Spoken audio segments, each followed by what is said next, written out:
Hello, we'd like to welcome you to another week of the walkthrough. It's Eric Russell here with Kyle Dawson to break down the week's games and hand out some game balls to some deserving performers from the previous week. And we're going to start right off the bat as a kind of a way to wrap up last week. We'll give out game balls, and we're going to start with Barnwell. Obviously some big performers for them and a big win. We'll start with Jamari Chisholm, who ran for 282 yards and 6 touchdowns on only 16 carries. So he had a big game and was a big part of that victory on both Friday night and Saturday when they finished the game. Yeah, it was funny. I was tallying up the numbers, and in one half, it was 137 yards. The other half, 145. It was a fairly even split between the 2 days. Yeah, so yeah, he had 2 good games if you look at it that way. And then on the defensive side of the ball, they had Deshaun Watson, who performed very well. 12 tackles, 3 tackles for loss, 2 sacks, and an interception also. So he played a big part in helping them get the victory as well. Yeah, Deshaun Watson picked up, really right where he left off last year. He, Ernest Smith, and the rest of the boys on defense sent a lot of pressure at Williston-Elko quarterback Trace Rhymes, but we saw, especially in that first half, Rhymes handled it really well, considering what was coming at him on a nonstop basis. He ended the game with 224 pass yards. He had a passing touchdown and a 4-yard rushing touchdown there as Williston-Elko had that down to a 28-14 game at halftime before it really just got away from them in the second half. So, game ball for Trace and a game ball as well for A.J. Chandler. 7 catches, 190 yards, and that long 60-yard touchdown down the home sideline. So, a couple of game balls there to give out on the Williston-Elko side as well. All right, and moving right along, here we have another team. Another Friday, Saturday. Another Friday, Saturday game with 2 more deserving game ball recipients. On the defensive side for Strom Thurmond, they had a great game, and one of the things we'll talk about a little bit later is how pleased Coach Hillary was with the performance of his defense and turning the ball over. So last week, a big part of that was Alan Williams, who had 2 interceptions in the game, and Justin Rouse also had a pick 6. They'll both get game balls, and Justin also had 7 tackles, 1 tackle for loss, and a sack to go along with that score. Yeah, and we talk about 2 interceptions for Williams, pick 6 for Rouse. I mean, they were doing that against a really good quarterback in Noah Bell there at Saluda. So a couple there on the Thurmond side. Plenty to talk about with that game. We'll get to that. So we'll stray away from the Friday-Saturday thing. Yeah. We'll go with a couple of guys who got it done all on Friday night. Wagener-Salley taking care of business in a big way against Pelion. Number 3 team in Class A. They went out 146-2. Had that clock rolling in the second half. Got everybody out of there safely. Didn't have to worry about coming back in the morning. A couple guys that we talk about up front for them. Weston Williams, 15 tackles, 8 for loss, a sack, and 3 forced fumbles. And then Jawteek Davis, 13 tackles, another 8 for loss, 2 forced fumbles, a fumble recovery, a rushing touchdown, and 2 two-point conversions. So big game for both of those guys along a very, very big and dominant Wagener-Salley defensive front. Yeah. Big games there, and another big defensive player having a performance. South Aiken, Aaron Mazzell, 4 tackles for loss. He was involved in a fumble. Not quite sure whether he recovered it or forced it, but he was around. He was around to make the play, and he also had the 2 points for. Or was responsible for the 2 points, and with the safety that they had in that game against Greenwood. Yeah, and that was talking with Coach Chris Hamilton. He thinks that defense is playing at a very high level right now. Mazzell had a big game for them, and we'll throw it over to North Augusta. Similarly, where it's not at all the result they wanted, but Charles Hammond on the defensive line, forced fumble and an interception in that Monday night game against Thompson. So a game ball for him as well to wrap things up. As we went through it, got a lot of defensive guys this week. Well, you know what? I think the defensive guys maybe saw when the standard 10 came out and they said, man, that's a lot of offense right there. So, balance it out with the first week. Yeah, they stepped up and said, here's here's a little reminder of what the defense in the area can do. Definitely. We're going to shift gears now and actually talk about some of the games that we have lined up for this week. And Week 1, here we go. We'll start with the game of the week, which is Evans from over in Georgia coming into town to play North Augusta in the Aiken Standard Game of the Week, which will be broadcast on YouTube, and you can watch it on aikenstandard.com. After a tough loss for North Augusta, what can we expect to see out of them for this week? I think that we're just going to see a cleaner performance out of North Augusta. Talking with Coach Brian Thomas, he said that basically they played about 80% of a football game. And so many times when we talk with Coach Thomas, it's we got to take care of the little things take care of the big things. He said Monday night, the little things they did fine. It was some of the big things that went wrong and led to some scores from Thompson and also kept North Augusta out of the end zone. So I think that'll be something that we see where it's just a more crisp and clean performance. It is a weird week to have to play Monday night. You go out Tuesday, no pads. Wednesday, get the pads back on, but not really going out and hitting too much. And it's just, kind of condensing everything. But it's just a chance for North Augusta to sort some things out, to right some wrongs. And we'll see one thing, too, how the offensive line plays, how they can get the run game going with Jakari Buxton. Just after the year he had last year, everybody's focused on him and trying to keep him from, making highlight reel plays against him like he did all last year. So it'll be key to see how the run game works this week against an athletic Evans team. Definitely. Should be an exciting game out there. There's always a little extra juice too on the North Augusta side when they play these Georgia schools. We've seen it when they've played like Grovetown several years back when Dan Pippen was still at North Augusta. We've seen it when they've played Evans in recent years. We've seen it when they've played Thompson. Monday night was a disappointment, but I'm sure, the intensity will be there Friday night, especially for their home opener. Yeah, home opener, broadcast. Get the motorcycles going, they got the cameras on them. They'll be ready to roll. Ed Gerdo and Ken Brace will be back in the booth. Yeah, restoring order. I've been demoted once again. So. Wally Pipp is back in the lineup for the Yankees. Who knew? So on to another kind of disappointing loss. Or teams bouncing back from disappointing losses, I should say. Aiken taking on Strom Thurmond out in Johnston, and both teams are kind of coming off of losses and trying to regroup. One team in a controversial way. We'll get right into it. The footage is out there, so yes. Granted, it was one of those Saturday morning finishes where, obviously, attendance is diminished and there aren't as many folks out there. There's not as many eyeballs on the action, but the footage exists. People can watch and make their own conclusions based on what that raw videotape shows. Yeah, if you go on social media, you can find the end of the game and you can see some of the things that transpired. And if you're like me, or you will probably have a lot of questions about what is going on right now. Well, give your take then, since or just in terms of walk us through those final couple of plays there between Strom Thurmond and Saluda, because obviously if you just see the score update, it's Saluda hit him with a walk-off touchdown and 2-point conversion, but there's more to the story. There was a lengthy fourth down completion, and those of you listening on the podcast, you don't see my air quotes, but some people contest whether or not it was a completion. The ball took an interesting bounce while the player was laying on the ground, and whether it bounced off the ground, I don't know, but it certainly looked that way.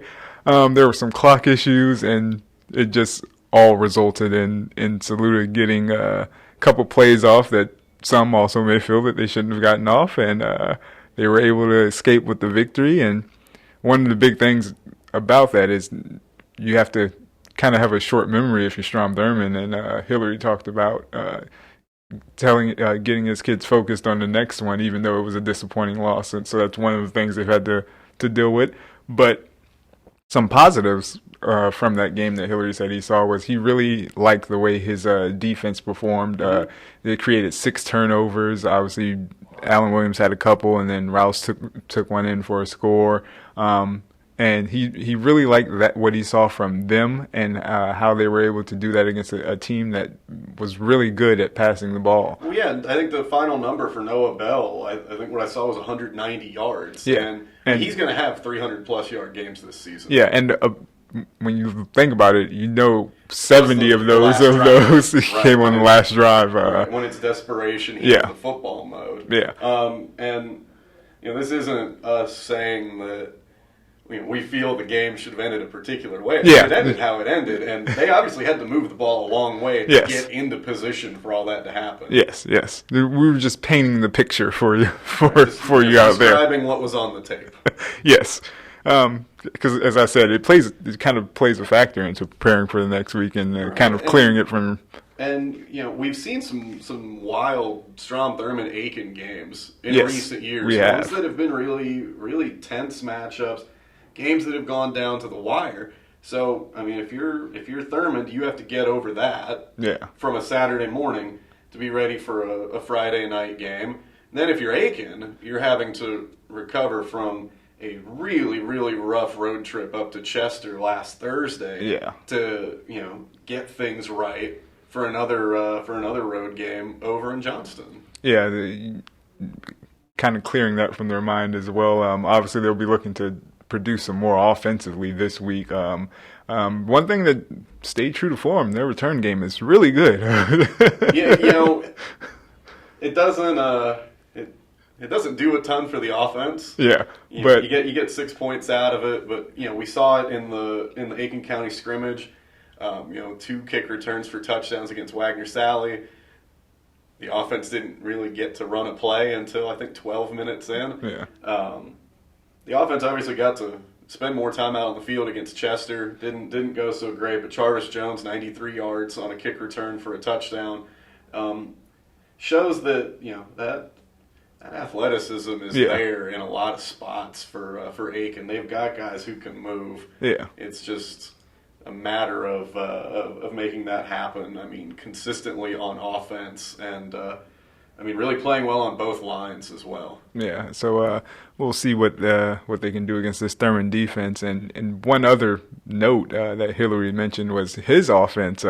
He said they needed to convert some more third downs. I think it was 3 of 14 on third down conversions, which he was not pleased with. That's unlike the other Thurmond offense we know. So that's something they're hoping to fix this week. And that's potentially something that Aiken's looking at right now and saying, hey, there's maybe a formula in place that we can get these guys off the field and get it back to our offense. Yeah.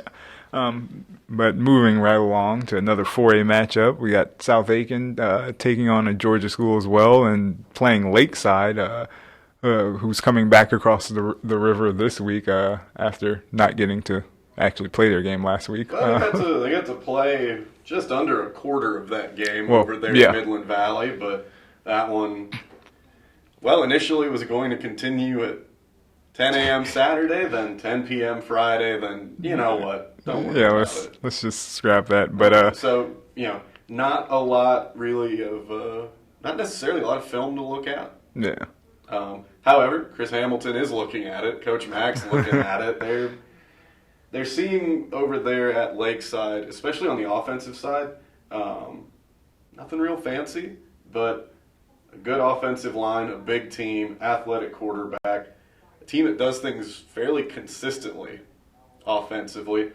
That runs into a South Aiken defense that, playing at a high level, strength of the team right now, athleticism all throughout the secondary, experienced linebackers. That's an exciting matchup right there. What Hamilton wants South Aiken to do this week, and obviously for the rest of the year, is take care of the football. Lots of turnovers in that loss up there at Greenwood, and I mean, he feels so confidently about that defense that he said, I mean, if you take away those turnovers, it could have been a 2-0 win. So gotta do a better job of taking care of the ball. And then the offensive line is going to come along.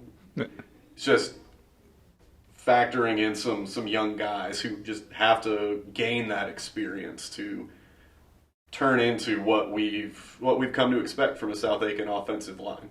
So those are two things to keep an eye on. I mean, that's throughout the season, but especially this week as they look to improve from week 0 to week 1. And, you know, if it were to come down to 2 words from Coach Hamilton for this one, it would be just execute.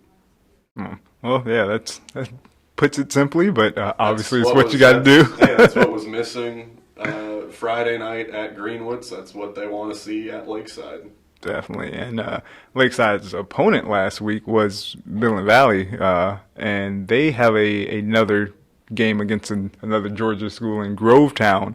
And the Grovetown team did play last week, but they'll be coming in with looking to regroup from being shut out by Richmond Hill in their game. It was a rough week for them. Obviously, with Midland Valley, you're kind of having another season opener, if you will, and not playing much. So they'll try to get some momentum and do a lot of things we talked about last week, getting things going early on offense and trying to do that and kind of get a feel for actual game play. So that's one thing they'll be looking to. Obviously, Harper Puckett in the passing game is something that Coach Freeman has really talked about all summer. So they'll finally get a chance to kind of get it out there and throw it around a little bit. So we'll see what transpires in that one. Yeah, you know, it's sort of Act 2 for the for the opener for the Kenny Freeman era there at Midland Valley. You know, similar to what we talked about with Aiken, just in terms of having playmakers all over the place, guys that can, I mean, fly around the football field. So excited to see them play a full football game. Not that I've looked at the forecast yet, but I've not been given any reason to. Hopefully, we didn't just jinx that. But if there is bad weather on Friday night, Barnwell will not have to worry about that. They have a game on Thursday against another county rival in Blackville-Hilda. And we talked a little bit earlier. It's probably going to be more of the same recipe for them going into this week. It worked out pretty well for them last week, which is play well up front, get the run game going a little bit. Obviously, they'll pass it as they do. But kind of looking to do the same thing against another Class A opponent and take another step forward as it heads on down the road in the season. Yeah, and, you know, talking with Dwayne Garrick on Saturday mornings, you know, I went back out there to watch the rest of that. You know, they tried in that first half to establish that single back offense with Craig Pender throwing the football. And there's some success there. You know, touchdown pass, T.J. Miller. The long one up the middle there to Marcus Robinson. You know, those things worked. You know, they came back out Saturday morning, though, just threw that thing in the wishbone, didn't have to throw the football at all. And, you know, that's sort of what a Barnwell offense can't do. Yeah. You know, a lot of programs, if, you know, what their plan was isn't working, you know, it's, we got to find something. If it's Barnwell, it's, well, we'll get right back in the wishbone and rush for, you know, 400 yards or whatever. So, yeah, that'll be something to just keep an eye on as in terms of establishing that one back offense. How much they continue to do that. Blackville-Hilda coming into this one ranked 5th in Class A.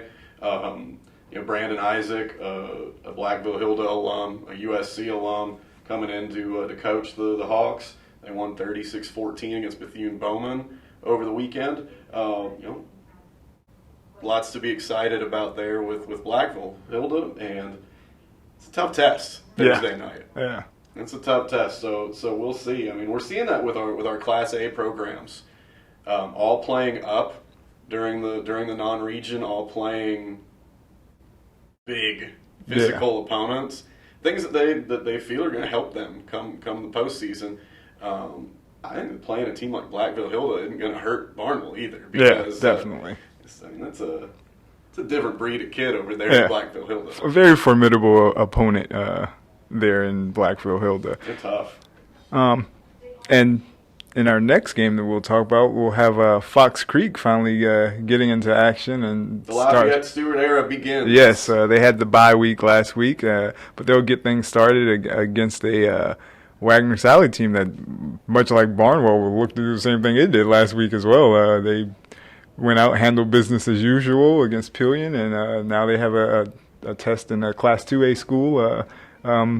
They'll be traveling there. I wanted to make sure I didn't say that they were. Home opener as well as the season opener for Fox Creek. Obviously, if you're a Class A school, if you can have a second half running clock against a big 3A school, you're happy. Talking with Willie Fox, I mean, he said that Pillion is big up front defensively, physical. They play a 3-man front. He said they're not going to see anybody that big the rest of the year. And their offense played the way it did. Their offensive front ran downhill a lot of the night and had the offense moving. Defense played aggressively. He said they gave up something like 67 yards offensively. 52 came on one play right near the end of the game, and had a second stringer defensive back in to make the tackle to keep there from being a touchdown on the board. I mean, that's the kind of level that Wagener-Salley's playing at, and that's something that they're excited about. Yeah. That, hey, we had a guy come in at the end of the game, and even though they got their biggest chunk of yardage, we still kept them off the board because he made a tackle late like that. So that's kind of the brand of football that Wagener-Salley's playing right now. Tons of confidence over there. Facing a Fox Creek team, we mentioned it before with Lakeside not seeing a ton of film just because they played a quarter. Yeah. Well, there's even less on Fox Creek just because it's not necessarily a new group, but they're doing things a little differently. If nothing else, with Cam Mitchum not being there at quarterback, obviously things are a little different because you don't end up with Cam Mitchums on your program, on your roster every year. So, not a ton of film, but this is a team that's big up front. More so on the offensive line than the defensive line. But we know they're strong on the defensive line. Athletic at the skill positions.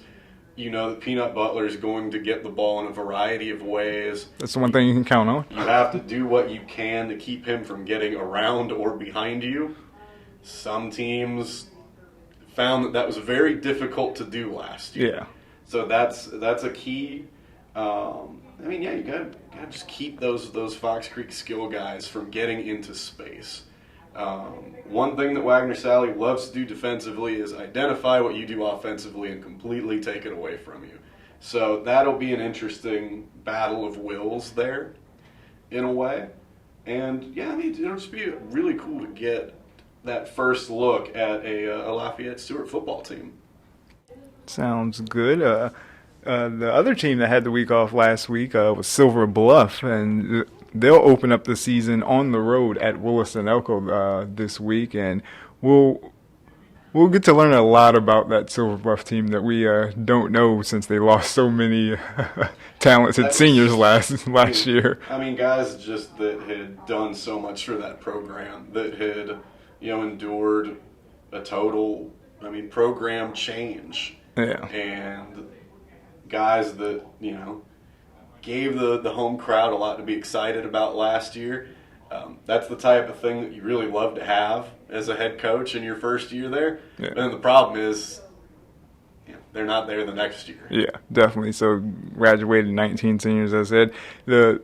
The biggest part of that will be Darius Johnson taking over at quarterback for Jamal Washington. And as you said, like Cam Mitchum, you don't always get a Jamal Washington into your program. So he'll have some big shoes to fill. And as we saw last week with Williston-Elko, they did a pretty good job of defending the pass. And they had a chance to go up against a Barnwell team that will challenge them running the ball, so they're kind of prepared for maybe things that they'll see from Silver Bluff. Yeah, one thing that they're really going to want to do, that's what Coach Youngblood wants to do at Williston-Elko, they didn't really establish the run against Barnwell. They threw the ball well, obviously, 224 yards for Trace Rhymes. It was to a point where Barnwell had bracket coverage on A.J. Chandler, and it didn't really matter a ton. In the second half, it was definitely effective. There were some missed connections, but for him to have 190 yards, that's something that for Williston-Elko, if they can put up 224 yards passing every game, they're going to feel good about it. Yeah. But got to get that run game going. And one player in particular that Coach Youngblood mentioned was they got to put a hat on Donovan Bush. Yeah. He said that they weren't sure if they blocked him once the entire game last year. He's that good. Yeah, he is always around the ball. Was one of their leading tacklers last year, and he is back. So and he's getting involved in the run game too. We saw that in the Aiken County scrimmage in that final quarter between Silver Bluff and South Aiken. That's scary that the guy that is hitting you all game long and just punishing you can get out there and do the same thing with the ball in his hands. So we'll see how much Silver Bluff decides to do that. But pass protection as well for Williston-Elko is going to be key. We talked about just the Barnwell onslaught and the pressure that was sent. Silver Bluff's got some guys that can get after the quarterback as well, and they know that Williston-Elko is going to want to throw the football. Definitely. And our final game of the week, Spring-Monetta will travel to play Saluda. Obviously, Saluda coming off the win over Strom Thurmond, and Spring-Monetta coming into the game off of a loss this week. What are some of the things that they're looking to do in this one?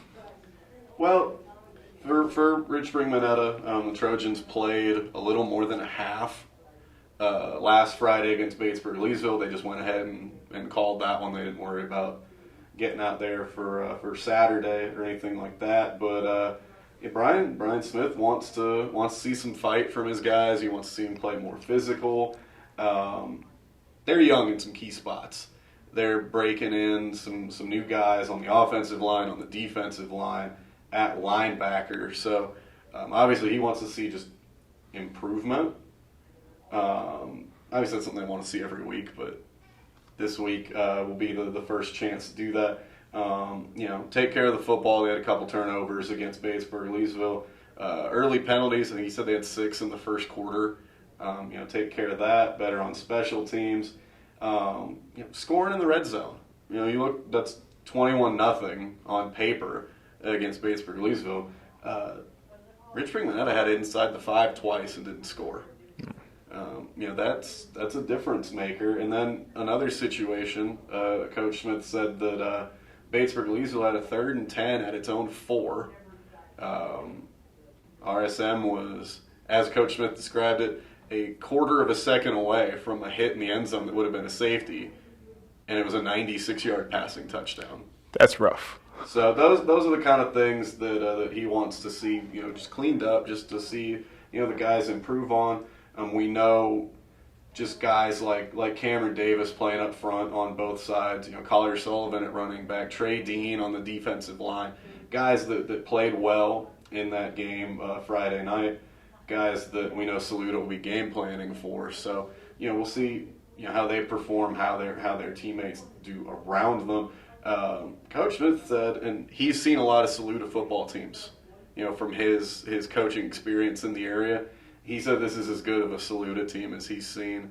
Definitely the fastest one that he's seen. So it's going to be a big challenge for Spring-Monetta, like it always is.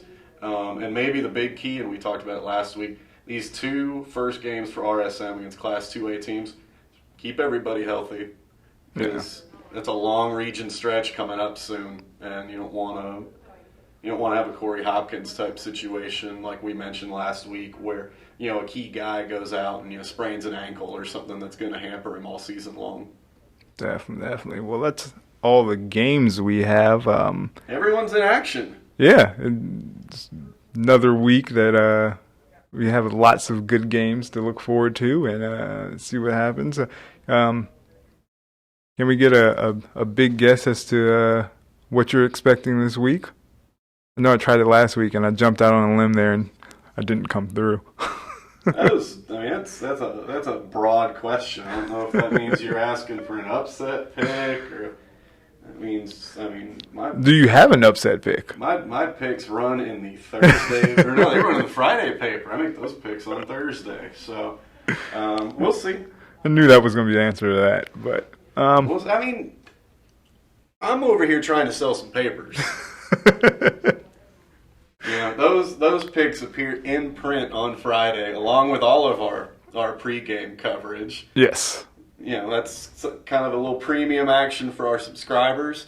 And, it's a way to encourage the folks to go out and buy some more papers, keep us in business a little bit longer. I need to bounce back this week in my picks, actually, so maybe I won't be making any upset picks of the week. Yeah, and that's kind of something that we get into every year where you decide at some point that you're going to make a move, and it's usually it's usually a move down in the standings. I usually make that move around week 4 or 5. I may have to do it early this year so I can have some good standing before I start making wild picks. Yeah, I will point out that I only do have a 1-game lead. Really? So it's not over me or over Kathy? Over both of you. Oh, me and Kathy are tied. Yeah, you guys picked everything the same. Look at that. I'm not going to do that this week. Well, her picks are on my desk. I'm not saying go look at them, but they're there. I'm going to try not to do that this week. But no, I'll leave my picks for Friday. Okay. We'll let the folks go out and have that treat waiting for them when they open up that Friday paper. All right. Sounds good. That's the diplomatic and also promotional way of putting it. But before we get out of here, I also want to remind everyone that, anyone who listens to this podcast or sees this footage before midnight tonight, you can go vote in our Chick-fil-A Player of the Week poll.